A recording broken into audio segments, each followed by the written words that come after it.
Hi, I'm Jonathon Kappy. Welcome to Holland Estates. You're listening to episode number 573. And today we are going to be discussing the decision of Sach and Viola. That's right. So this case mainly deals with certificates of pending litigation in the context of a capacity fight. Yeah.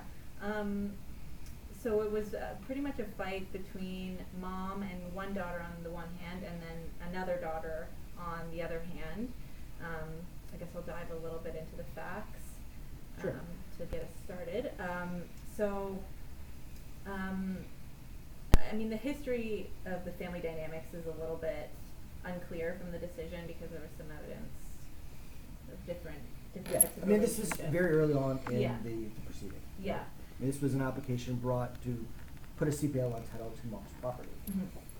Interestingly enough, in this particular case, and we can get into the finer details, is that mom disputed that she was incapable, and in Yeah. fact swore an affidavit in this proceeding, Yeah. saying I'm not incapable, and this is my stuff, and I did what I Yeah. wanted to do, leave me alone, kind of affidavit. Yeah, exactly, yeah. So, It's kind of interesting, yeah. but it ended up being a fight between the allegations of one sister against the other that she had unduly influenced mom, that her property had been transferred into joint tenancy when mom was incapable and agreeing to do that kind of Right. that transfer. I think there was a joint bank account as well. Yeah, there was a few joint bank accounts. I think that both daughters were joint holders at one point just for convenience, and then there was an incident. Yeah, and so, but it all came about because Viola, who was one of the sisters, had taken care of mom for 30 years. Right. She had been the main point person for looking after mom, both financial and personal care. Right, and she says the other sister was in and out of mom's life Right. and not really around. Yeah. And apparently there must have been some sort of trigger that happened because all of a sudden Viola was out, the other sister was in, the property was transferred, and there was a claim started by mom as Yeah. against her daughter, Yeah. saying that she had scooped some money out from a bank in Portugal. I Yeah. think. And so that led to this big fight, Right. and it started off with this motion for a CPL, where Viola was alleging that number one, that the transfer was not a proper transfer, Yeah. that she set aside, and number two is that she had claims as against the house because she had helped improve it, she had helped maintain it, Right, and so she exactly. was seeking to preserve those claims through a CPL. Right. So this is a decision of a master. So the master went through the test for a CPL. Ultimately, she dismissed the claim for a CPL. So I'll go through kind of her reasoning. First, she went through the threshold kind of question about whether there's a tribal issue, and she said that yes, there was, and Viola had claimed an interest in the house because she said that she had done all these repairs. Although the master did say that that would be a steep hill for her to climb, but in any event, she met that threshold. And then the master went through the Dunna factors, which there's a number of them. Some of them aren't relevant here, but anyway, for the ones that are relevant, I think one of the more important ones was that the house wasn't special to the sister Viola. It wasn't important to her. The repairs that she says she did didn't make the house unique or special in any way. And under this factor, the master also considered Viola's potential entitlement to a share in the residue of mom's estate, because there was a question about wills, and mom had changed her will, and maybe Viola was going to challenge it. So under this prior will, she would have had an interest in the residue, not to the house specifically, but there were comments about that. Another important factor was that based on the claims that Viola was making, she could be compensated by damages.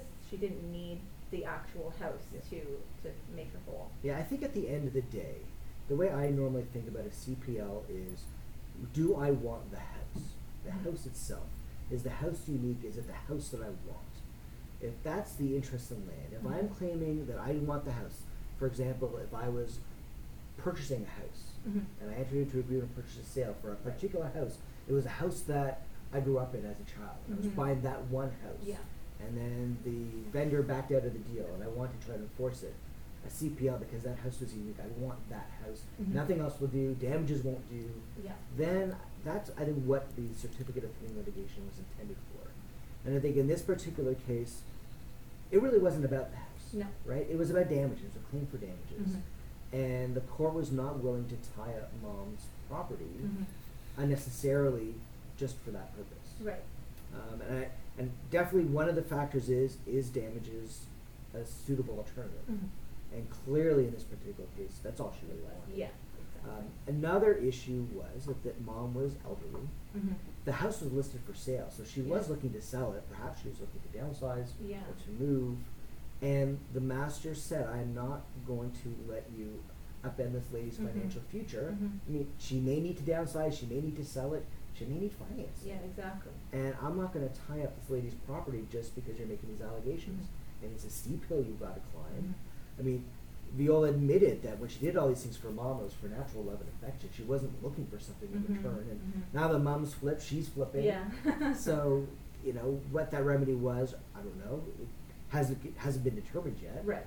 And a lot of the relevant facts haven't been determined one way or the other. So, you know, we'll have to wait and see. And most importantly, I think, that the master said there is no evidence that mom isn't capable. You know, there was one capacity assessment where that says she was capable. Yep. You know, and obviously Viola disputes that and says I need another one. But there was no evidence in front of the master that she was incapable. Yeah. So I just think there wasn't enough evidence. And this particular refund, I think you have to be careful when you seek a CPL. I mean, I agree. you know, a CPL is a very specific remedy. You know, there are injunctions, broader injunctions that you can go for, and the threshold is very high for those as well. But I think that for a CPL, you really have to want the land itself. Yeah, you know, there has to be that specific, special factor. Otherwise, it's really a damages claim, and you're looking for security. I mean, Yeah. and I think that's what Viola was doing. I think you see that often. Is people are looking for security for their claim. If I can tie up a piece of real property, I know I'm going to get paid if I win. Right, and she's worried that the sister's going to get her hands on the money, and then it's all going to be gone. But I don't think that that's a proper use No. for a CPL. So I think that brings us to the end of our discussion. Until next time, we want to thank you for listening. I'm Jonathon Kappy. I'm Rebecca Ress. Should you have any questions, please email us at webmaster@hollandhall.com or leave us a comment on our blog. Thanks. Thank you.